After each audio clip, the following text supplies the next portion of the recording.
Aujourd'hui, une bonne UX, ça va se traduire par le fait que les gens utilisent ou pas le dispositif, l'interface, le service, le produit, peu importe, le site web.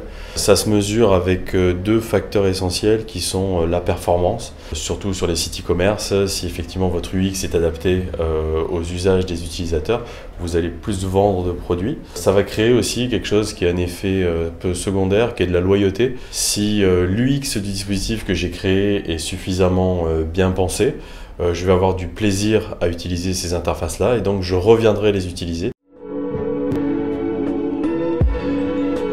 Dans le cadre d'un site e-commerce, il y a des standards qui existent.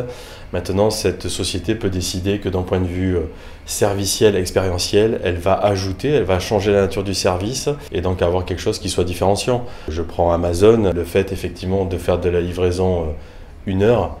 On parle bien ici d'un changement de service et pas forcément d'un changement d'interface digitale. Pourtant, on parle bien d'expérience utilisateur, c'est-à-dire qu'aujourd'hui, les gens consomment le service parce que la valeur ajoutée de ce service-là, d'un point de vue expérience utilisateur, est meilleure. Et donc, effectivement, ça crée l'engouement. Aujourd'hui, les marques qui vont subsister, ce sont des marques qui sont avant tout expérientielles. Donc, c'est des marques qui vont réussir à créer quelque chose de suffisamment fort et suffisamment pertinent pour que les gens aient envie de l'utiliser et envie de les acheter. Ensuite, après, vous avez le prisme branding, mais pour moi, qui n'est pas dissocié de la user experience.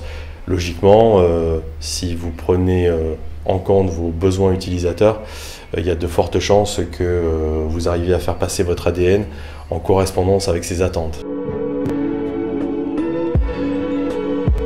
Aujourd'hui, les méthodologies les plus pertinentes, il va y en avoir deux. Il y en a une qui est très globale, c'est travailler en mode Lean UX, c'est-à-dire qu'effectivement vous êtes dans un processus itératif où vous innovez, vous prototypez, vous testez, vous retravaillez les interfaces que vous avez designées suite à ces tests utilisateurs. Ça vous permet effectivement d'optimiser vos dispositifs en permanence.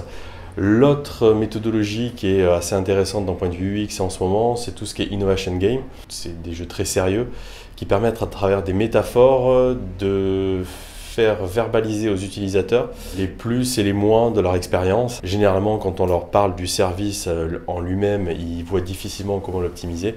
Quand on le fait via une métaphore, effectivement, là, ils se projettent un peu plus. Et donc, ça permet d'avoir des réponses qui soient disruptives